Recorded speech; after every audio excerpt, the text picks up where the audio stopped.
الرحمن الرحيم golayaasha dawladda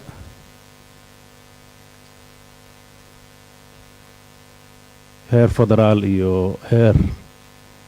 Puntland waxgaradka aqoon-yahanka halka soo qayb galay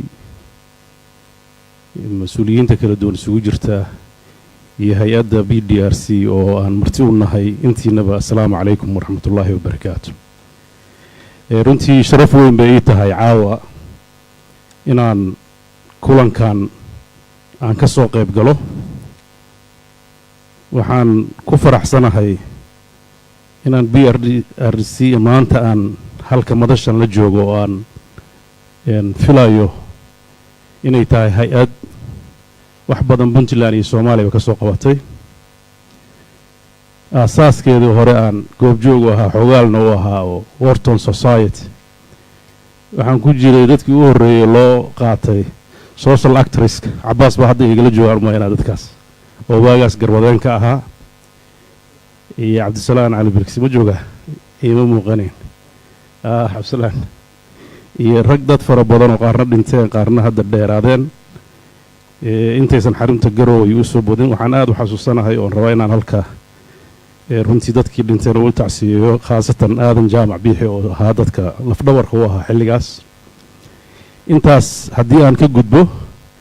dabcan caawa waxaan joognaa waa xarun cilmi baaris hadalka BRDC-na wuxuu saldhig u noqonayaa hab cilmi baarisreed oo ku salaysan xoogaalnimo iyo aqoon sideedii iga horreeyay kana toddobadii iga horreeyay waxay aad uga casubeen dad aan sidoo kale ayaamahan mashquul ahayno waqti fiican u helay inay mowduucyada loo dhiibay ay si fiican uga soo baaran tagaan laakiin waqti yar oo dhowaan la sheegay waxaan ku dadaalay marka inaan sida uu u yahay bal wax uga iraahdo intii aan ka gaari karo haddii aan wax khaldana waad ka raali lahaan doontaan dabcan mawduucu wuxuu u gudan weeyahay waxaa la yidhi xaaladda Puntland iyo doorashooyinka 2020 waa laba mawduuc oo runtii ahmiyad weyn u leh dadka reer Puntland iyo dadka Soomaaliyeedba iyo dadka cilmi baarista sameeya ee Soomaaliya danaya intaba waxaan u baahannahay inaan bal si soo jeedin hordhaca aan sameeyo kadibna iftiimintu ay ka soo baxdo isweydiyaarsiga oo su'aalaha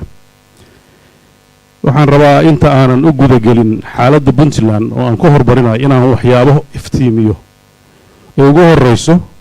wixii sababay inay Puntland dhalato dabcan Puntland iskama dhalan sabab baa keentay waxaad ogtihiin dalkeena intii xorriyadda uu qaatay 60kii ilaa iyo 1990kii heerarku doomaha soo kala maray waxaa jirtay dawlado ee dalka maamulayay waxaad ogtihiin 69kii waxaa la dilay madaxweynihii dalka waxaa la wareegay taladii military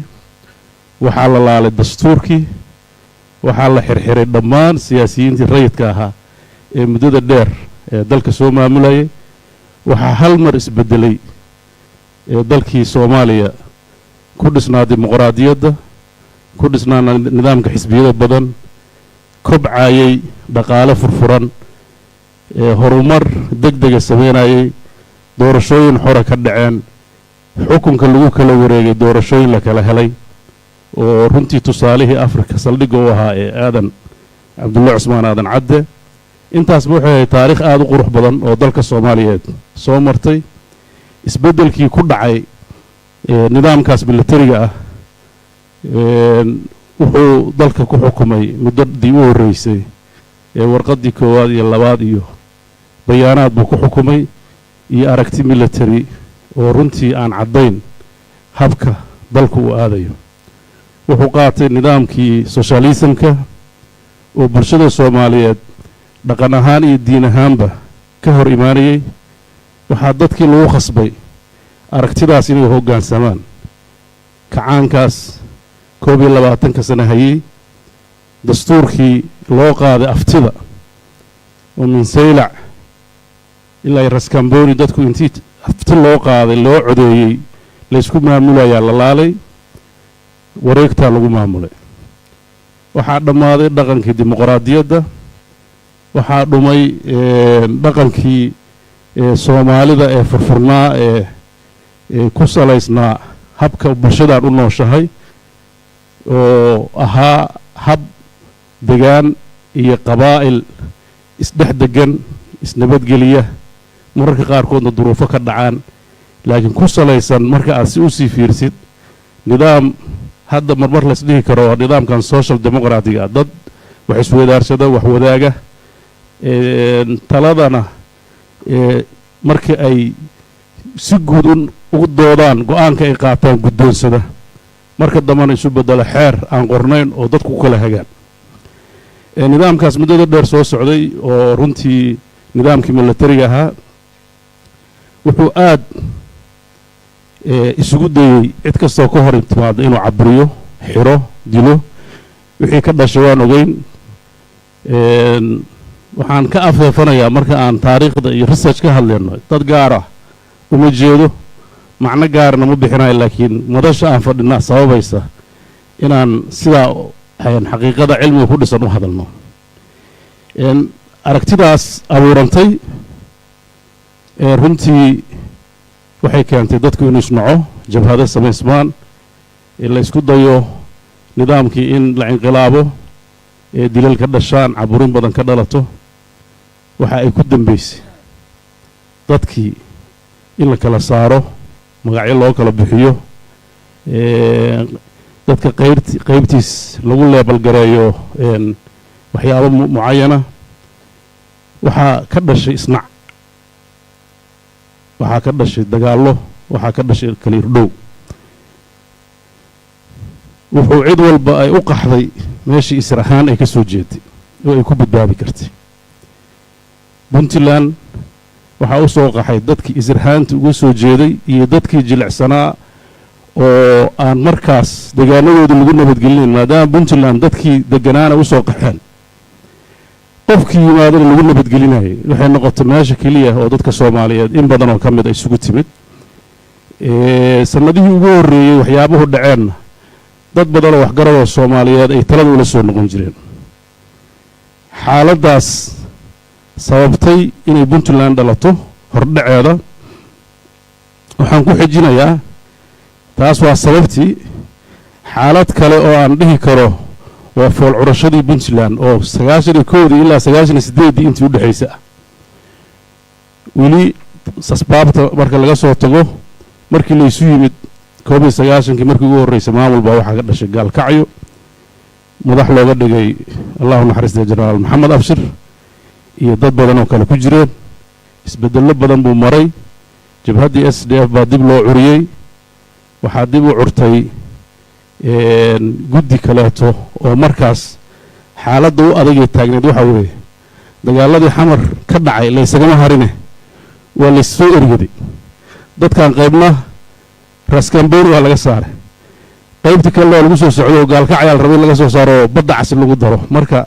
waxaa ka dhalatay iska caabin iyo in dadkii la xakameeyo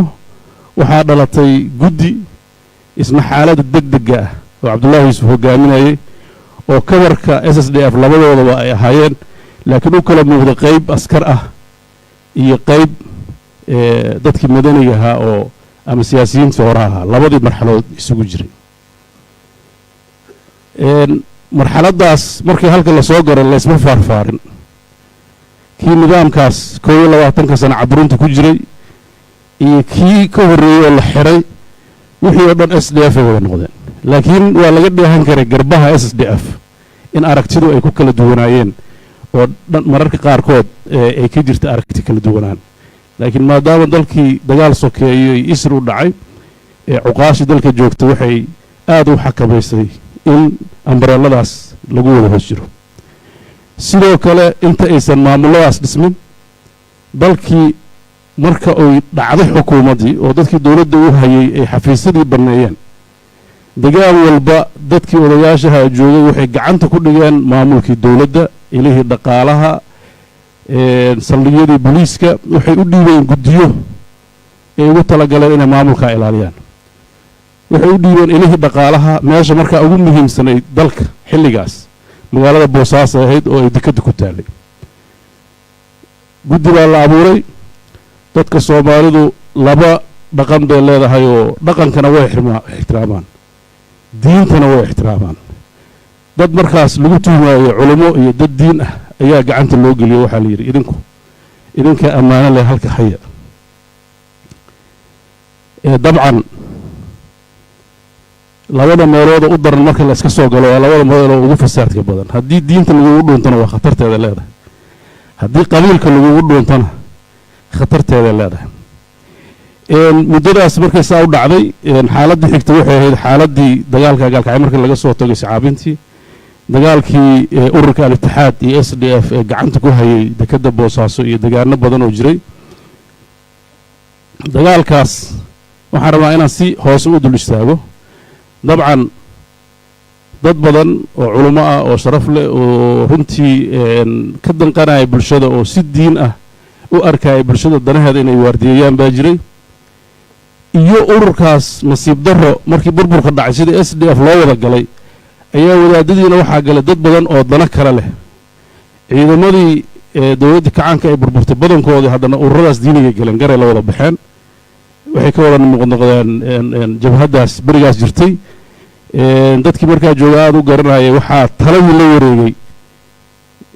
askarti oo ay u wehelaysay diinta xukun oo weliba ay u sii dheerayd in wixii dadka ka soo cararayeen qayb lagu tuhmaayo waxaa ka mid ah xasan daahir awas dadkii ururkaas ka mid noqdo boosaaso taladeedii soo galay marka waxaa dhaca iyadana aragti kala duwanaan dadkii ay ka biyadiideen 29 iyada oo dadka waxgaradka reer Puntland hadda ah xoogoodu ay ka tashanayaan aayaha maamulka iyo dalku sidoo u ekaan doono oo u gobol xaaraya inay ka gudbaan kala qaybsanaanta aragtida siyaasadeed ama ururka SDF garbihiisi oo ku shirsan 54 waxaan u malaynayaa dad markaa jooga halka jooga gooran habeen iyo maalin ahayn baa loo soo dhacay oo wixii ka dhacay waan ogeyn dagaal culus baa ka dhacay oo dhibaato badan keenay waa runtii nasiib darrada taariikhda soo martay bay ahayd dalka muddo yar kadib dadkii culimada ahaa ee waxgaradka ahaa ee runtii dareemay waxa dhacay inay khaldan yihiin waxay markiiba bilaabeen inay arrinta ay gacanta qabtaan waxaa dhacay dadaallo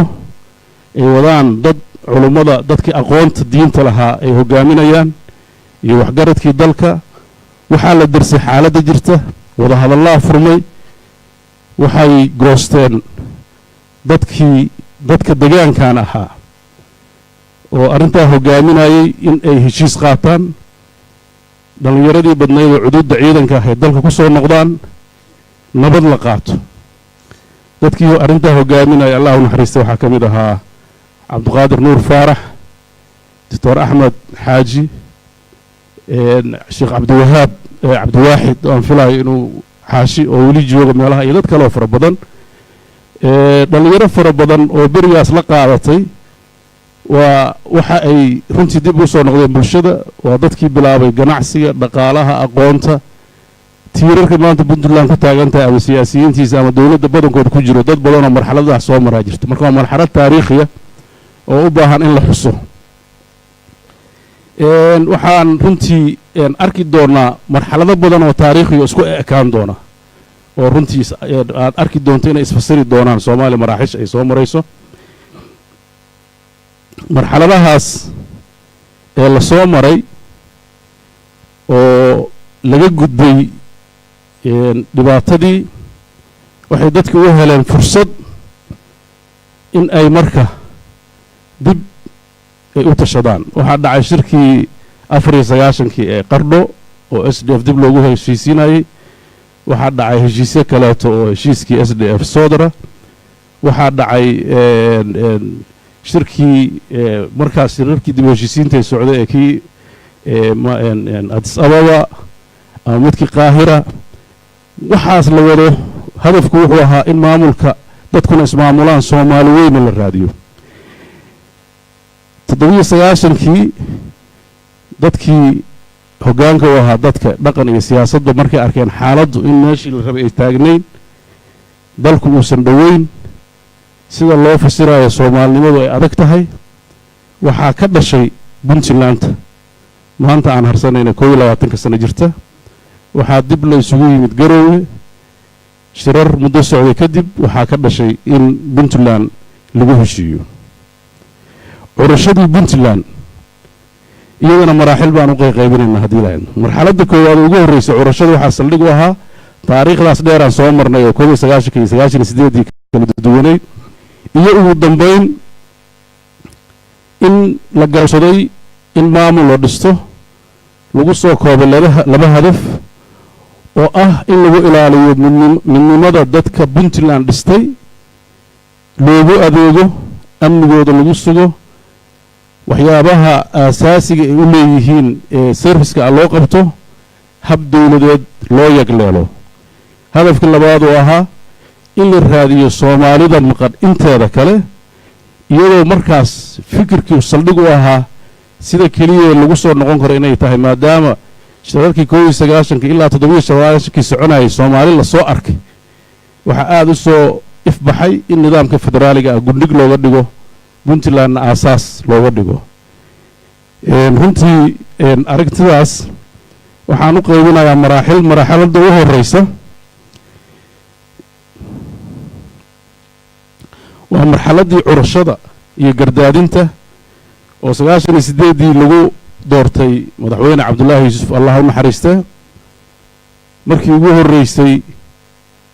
loo igmaday dhowr arrimood oo dhinaca sharciga jaartarka u dhigay ugu horeyso in dadka la tiriyo in koob la sameeyo in doorasho muddo 3 sano ah ka dhacdo marka inta laga tago inuu dawladnimada aasaaso oo ugu horeyso inuu ciidamada mideeyo inuu canshuurta mideeyo dakhliga markaas oo kala qaybsanaa magaalo walba iskeeda isku maamulaysa markii dalku inta hore SSDF waxay ambareelaha siyaasiga oo shirarka qayb gala laakiin magaalo kasta waxay lahayd jagboynta gaar u ah dakhli ka abuurto oo arrimaheeda ay ku xaliso iyada iyo odayaasha qabaa'ilka runtii muddo yar kooban buu wuxuu lagu guuleystay iyadoo markaas dadkii tababarnaa ee muddada dheer dawladdu ay soo tababaraysay dawladda Soomaaliya ka soo faa'iideystay ay xilkii qabteen markii ugu horreysay 9 wasiir baa lagu bilaabay taliyaasha ciidamada booliiska iyo daraawiishta la yeegleelay ciidamadii baa la xareeyay waa la tababaray iyagoo dhan baa la sugeeyay waxay la wareegeen dhammaan gobolada iyo degmooyinka puntland maanta ay tahay waxyaabaha taariikhda inuu xisto u baahan waxaa ka mid ah horaantii u horeysay 99 markii ugu horeysaba magaalada Buuhoodle waxaa ka mid ahayd magaalooyinkii customka laga sameeyay dakhliga laga soo ururiyay laga sameeyay dhammaan hay'adihii dawladda oo factionka noqday waan dib baan u eegi doonaa 20 sano maxaa iyadana haddana isbedelay marxalad waxay ahayd bilow qurux badan oo runtii shaqo badan la qabtay waxaa la gaari waayay qodobkii ahaa in 3 sano doorasho lagu qabto oo dastuur lagu sameeyo oo dadku isdoorto runtii caadifad badan baa jirtay waa muuqanaysa inaan 3 sano lagu gaari karin laakiin haddee waxay ahayd loolankii siyaasadeed oo badnaa oo jiray wax walba oo meesha lagu soo qoray laba kooxood baa ahayd koox dadka siyaasiyiinta markaas loo maleynaya inay xukunka ku guuleysan doonaan oo ciidanka u badan oo iyagu rabtay inay si degdeg ah mar u gaaraan xukunka si ay u fuliyaan hadafka iyo wixii ka guuxayay iyo koox aqoon-yahana oo baqdin ka qabto oo dabar badan u dhigayay oo 3 sano waxaa samee maaragtay waa la ishayay marka ishayntii iyadana waxaa ka dhalatay marxaladii labaad ee murkacashada dawladdii khilaaf ka yimid laba u kala jabtay dagaaladii isimadii kala jabeen koox xilkii ka qaaday madaxweyne Cabdullaahi Yuusuf iyo koox dooratay oo mar labaad doortay baarlamaankii baa kala jabay maamulkii baa kala jabay intii meelihii dakhliga oo markaa u muhiimsanayd Boosaaso iyo meelihii la mid ahaa isimadii waaweynaayo Cabdullaahi xil ka qaaday yir xilkaagii ma aadan gudanayn gudoomiyaha maxkamadda ku wareejay ay raaceen in kale oo kale tana waa ay diideen dagaalkii boosaaso ka dhacay ee koobnaabaa dhacay kadib maamul kale ayaa halka lagu yagleelay oo odayaashii intii hartay waxay ku doorteen jaamac aljaamac inuu madaxweyne yahay madaxweyne cabdullaahi yuusuf iyo golihiisa wasiirada qayb ka mida baarlamaankiisa waxay degeen mudug oo ay saldhig ka dhigteen iyaguna waxay markaas noqdeen dowladdii sharciga ahayd bay isku tilmaameen labadaas khilaaf baa ka dhashay kadib muddo yar kadib madaxweyne cabdullaahi yuusuf mar labaad ayuu xuduud milatari haddana dalka ku qabsaday marka uu qabsaday kuma ekaan keliya xuduuddii milatariga wuxuu furay wada hadal iyo dhexdhexaadin ugu dambayntii sababtay marxaladdii saddexaad oo la odhan karo marxaladdii soo doogga oo laga soo doogay khilaafkii dhacay heshiis lagu guulaystay in mar labaad puntland cagaha loo istaajiyo waa labadii marxaladoodoo madaxweyne cabdullaahi yuusuf iyo madaxweyne maxamed cabdi xaashi ay isaga dambeeyeen waxaa dadka reer puntland ay runtii daba qabteen mar labaad xaaladdii adkayd oo ay dhici kartay in ay maaragtay iyaduna wixii soomaalida kale ku dhacay inay ku dhacdo waxaan aada ugu mahad celinaya intii ka qayb qaadatay in marxaladdaa laga gudbo marxaladdaas waxaa xigtay intii lagu guda jiray marxaladdii dhismaha dowladda federaalka oo imbigaathi oo runtii dowladdii puntland iyadoo heshiisay iyadoo isku duuban ay mar labaad ay u hanqal taagtay hadafkeedii labaad ee ahaa inay dowlad soomaaliyeed dhisto inay xaqiijiso waxaa lagu guulaystay dowladdii federaalka ah inay dhisanto iyadoo dowladda puntland awood waxay leedahay dul dhigtay inay dalka dowlad ka dhalato dhaqaalihii iyo cududdii ciidan iyo cududdii dhaqaale lahaaba loo jiheeyey in dowlad soomaaliyeed ay ku dhisanto marxaladdaas iyadoo meel fiican marayso laakiin iska caabin iyo diidmo fara badan ay jirto ayaa waxaa dhashay mawjaddii mawjadda maxkamadaha ee ka curtay soomaaliya ama muqdisho koonfurta inta badan runtii mawjaddaas waxay saameyn ku yeelatay dhammaan aragtidii soomaaliyeed ee nidaamka siyaasiga la isku hayay waxaa isku hayay markii hore qabaa'il saldhig ay u noqdeen xooggoodu hogaamiyaal kooxeed oo ka haysta ayidaad reereed badankoodu maandheed lama dhihi karo iyagaa laakiin dadkooda waa taageersanaayeen iyo maamulka puntland oo markaas maamul ahaan u jiray maxkamadahaas waxay beddeleen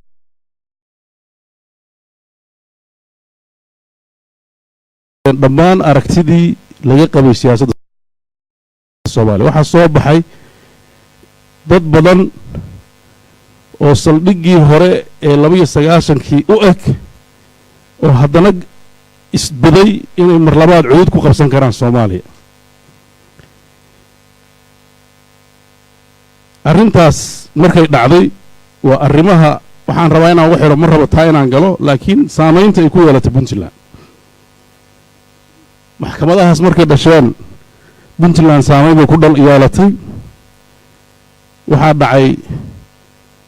in magaalo kasta looga dhawaaqay kooxo aysan maxkamadihii waxaa dhacay dagaal kale oo lagu soo qaaday oo maxkamaduhu hogaaminaya gaalkacyo waxaa dhacay dagaalkii galgala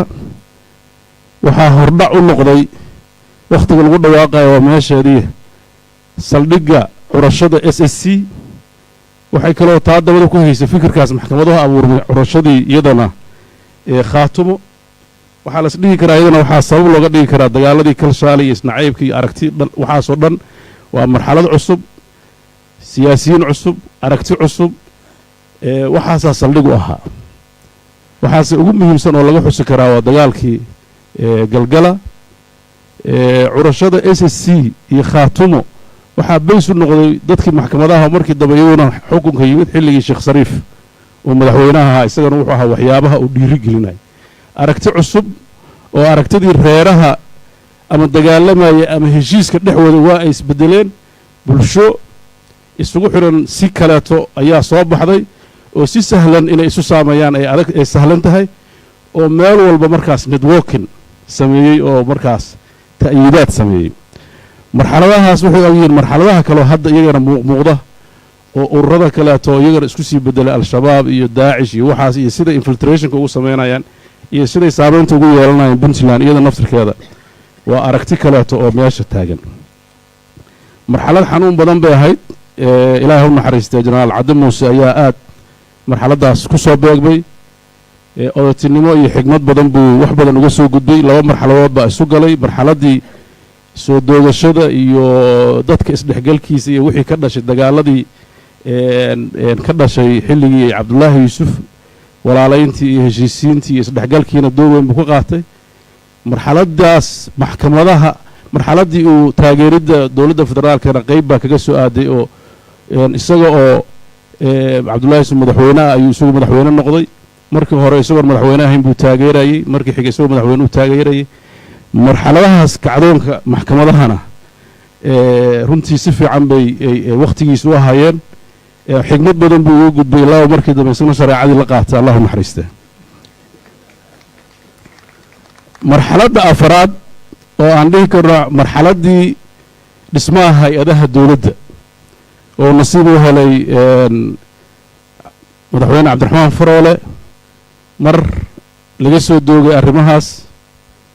maxkamadihii ay isu bedeleen inay siyaasadda ka qayb galaan jawigii uu degay kacdoonkii iyo colaaddii xamar iyo qabaa'ilka la kiciyey oo sida diiniga sida qabiilka loo kiciyey ay ku soo afmeertay inuu madaxweyne cabdullahi yuusuf iscasilo ayuu ku soo beegmay marxaladahaas waxaa la isdhihi karaa waa marxaladihii dhismaha hay-adaha dowladda intii horeeto puntland marxaladdii koowaad oo la abuuray ciidamada iyo sharciga iyo nidaamka iyo shuruucda ugu badan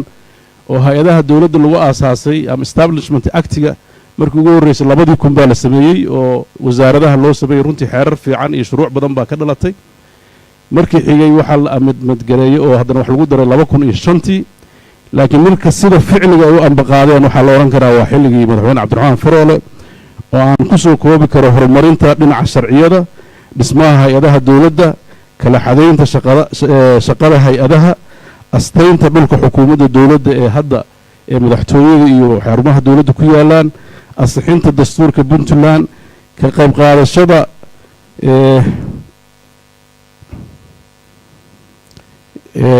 iyagoo ka qayb qaatay nidaamkii dowladda federaalka ay uga baxaysataysay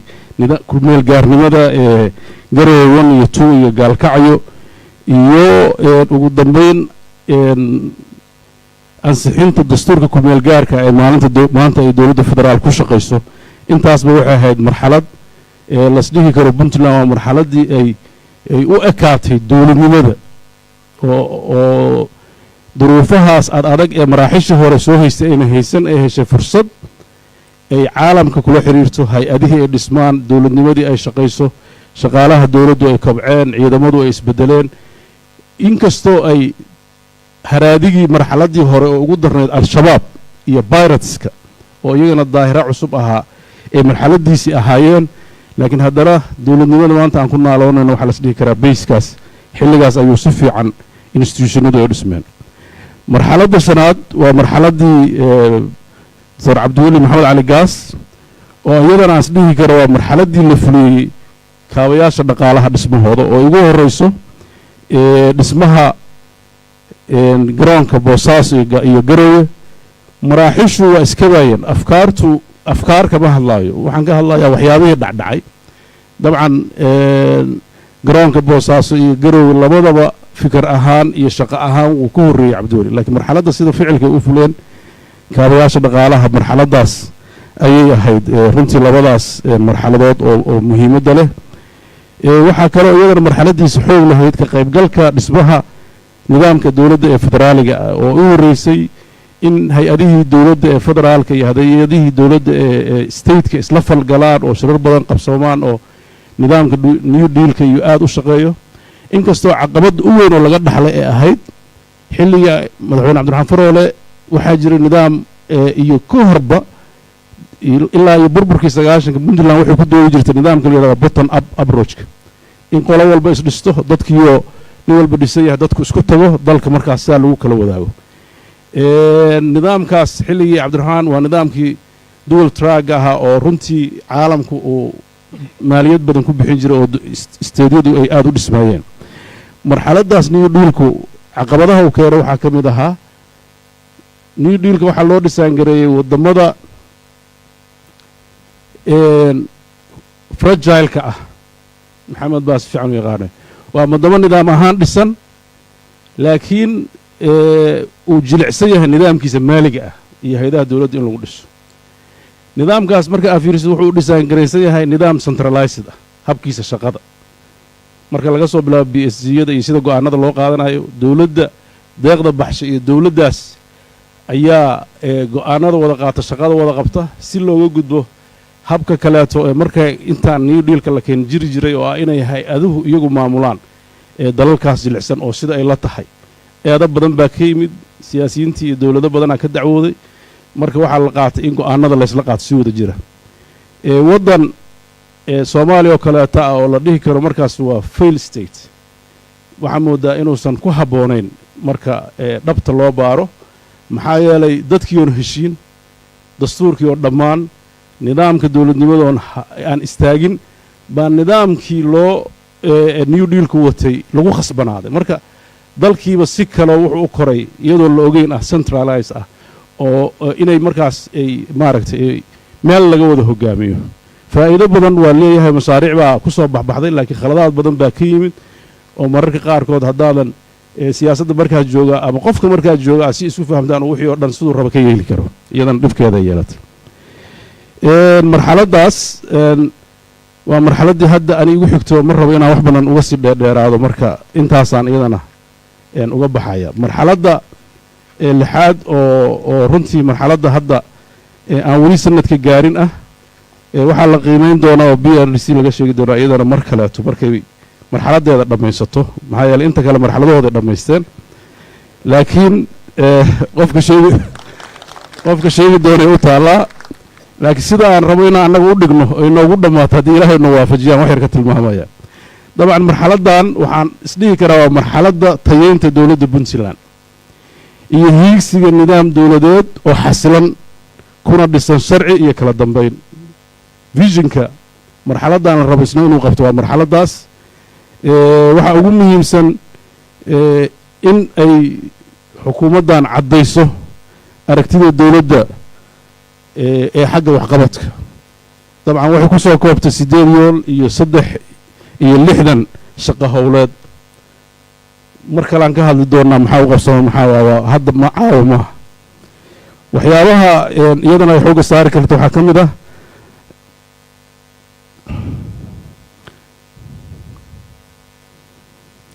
astaynta saldhigga tayeynta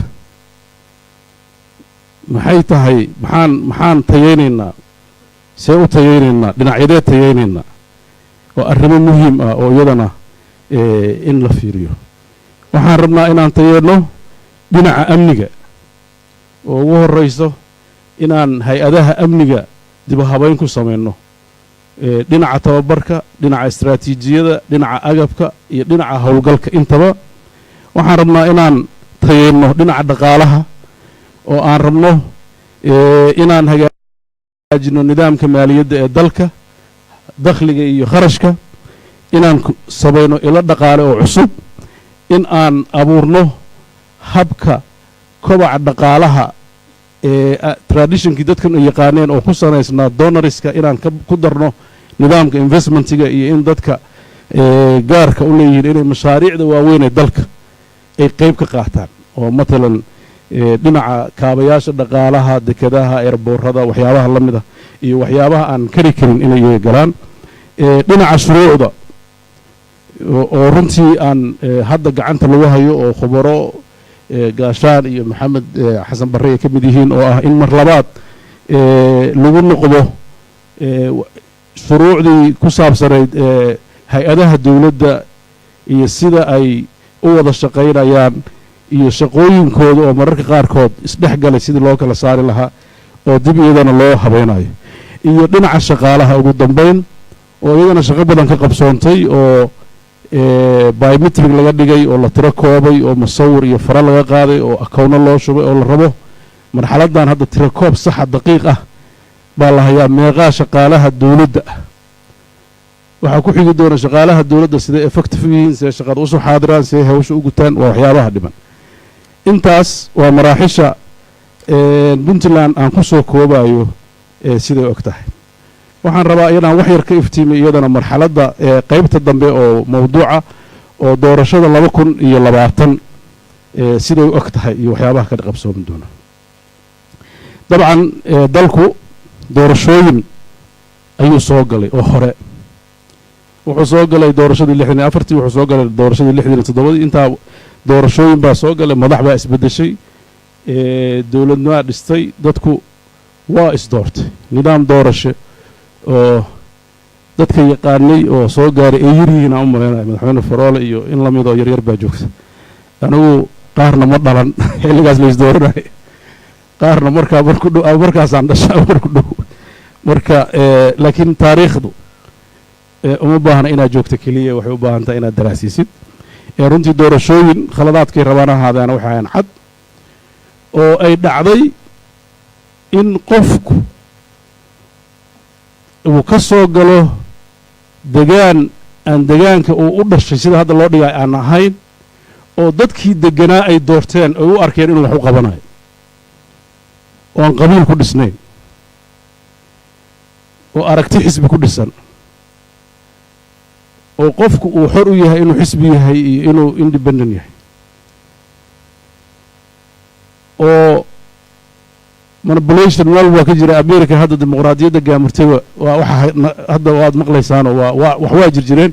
laakiin systemku uu cadi yahay la soo dooranayo waxna waa khaladaad hawlwadeennada shaqada haya ee galaan ama corruption ama manipulation laakiin shaqadu ay caddahay marxaladaas waxay ahayd qurux badan oo runtii weli taariikhdu u haysto waxaa jira maraaxil kale oo xilligii kacaanka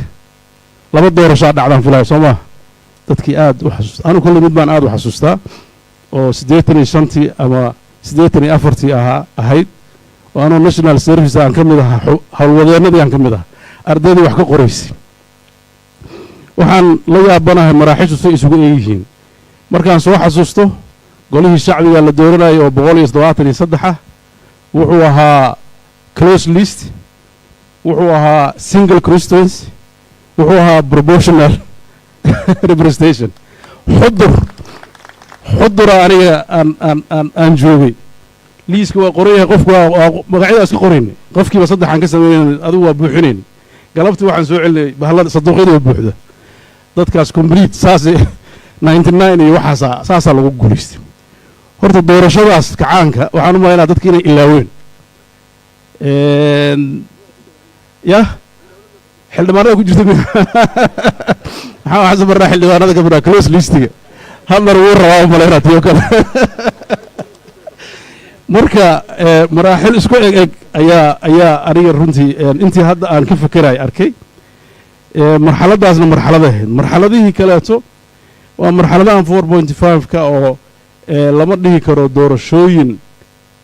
maxaa yeelay doorashooyinka dalkan waagaas iyo haddaba waa nidaam parliamentary waxaa la dooranayaa inta badan waa baarlamaanka marka baarlamaanka hadda waa la soo xulaa kii hadda u dambeeyey xuludii wax yar dhaafay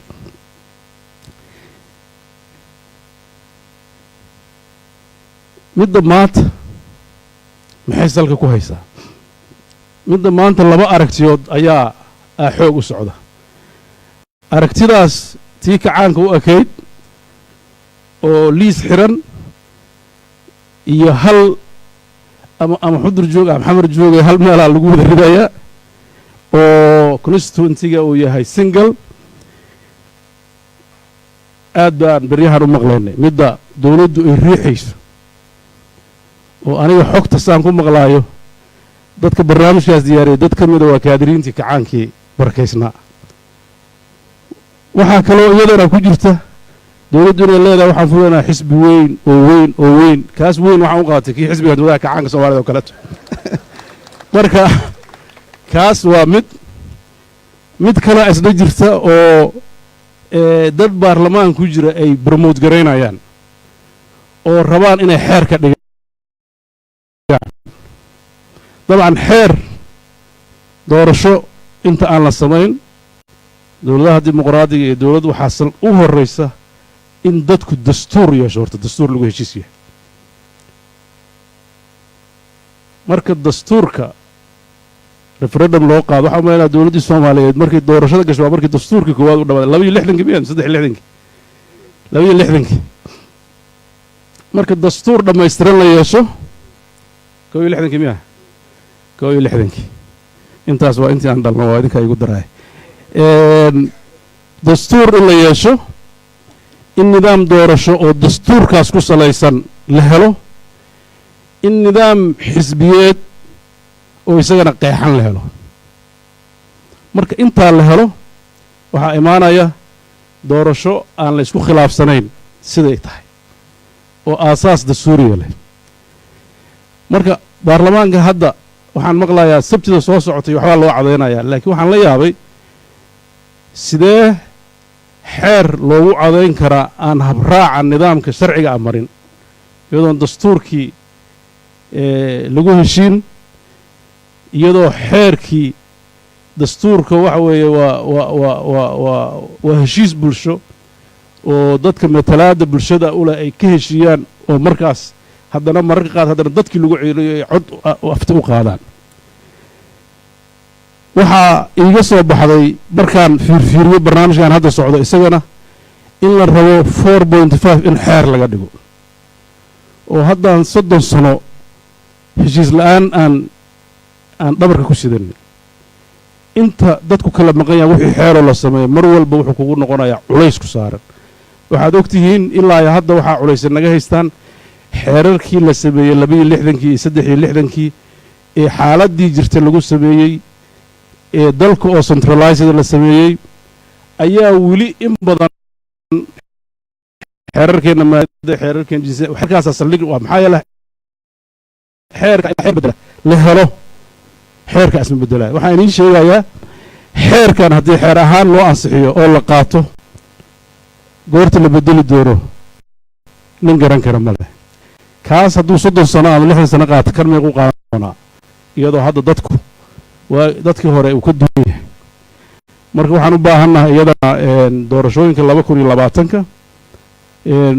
puntland waxay mar walba ay soo dhoweynaysay inkastoo runtii iyada naftarkeeda eedaas ay qayb ka tahay in nidaamka dastuurka la soo afjaro dalkana nidaam dimuqraadiya oo lagu wada kalsoon yahay la geliyo saldhigiisu yahay federaal ani ma dhahay midnimadu waa muqadas iyo waayadan kelmadda muqadas ilaahay waa kelmad diiniya malakul quduus yani wax aan muqadas ah ma jiraan wax kasta oo siyaasadeed waa wax heshiis ah oo u baahan in laga heshiiyo laakiin waxaan u baahannahay inaan ilaalino midnimada iyo federaalka waxaa kaloo u baahannahay wax xeer aan laga wada heshiisin inuu dalkan xeer u noqon waxaan aada uga xumahay in hadda xeerar badan oo boobsiisa ay socdaan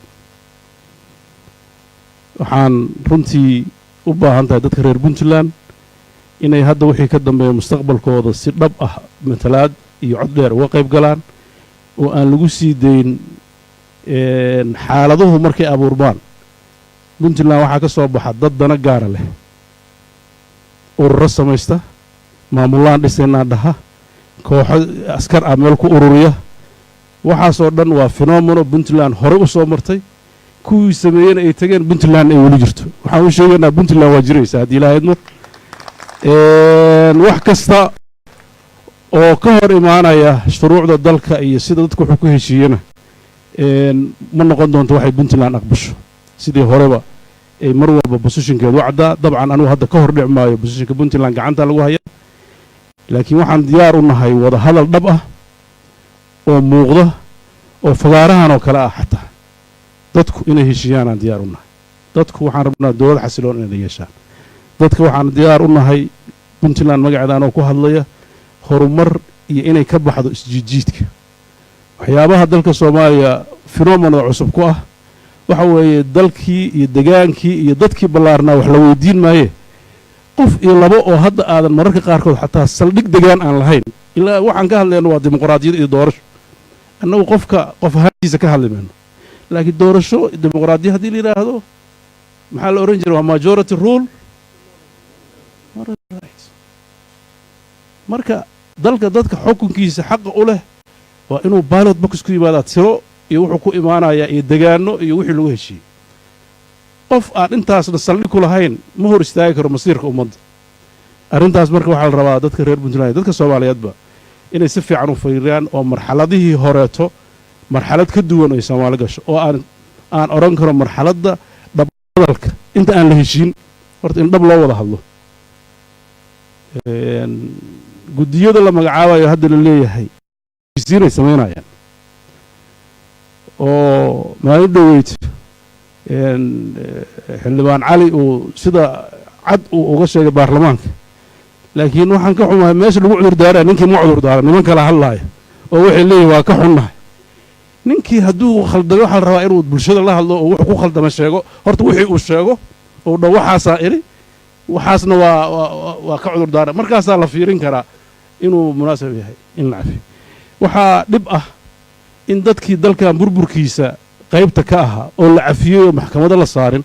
inay mar labaad haddana ay dalkii intay dhex galeen ay leeyihiin guddiyada dib heshiisiintaan nahay xeerarkii dalkaan dejinaynaa nidaamka doorashada annagaa astaynayna warkaas runtii waxaan rabaa dadka reer puntland inay indhaha furaan hadda meel kale hadda SDF lama noqon karo Ethiopia lama carari karo waxaa la rabaa inaad markaan aad dhufayska can u gashaan oo runta aad oo dalkan maaragtay si sax loo wado mahadsantiin wassalaamu calaykum waraxmatullahi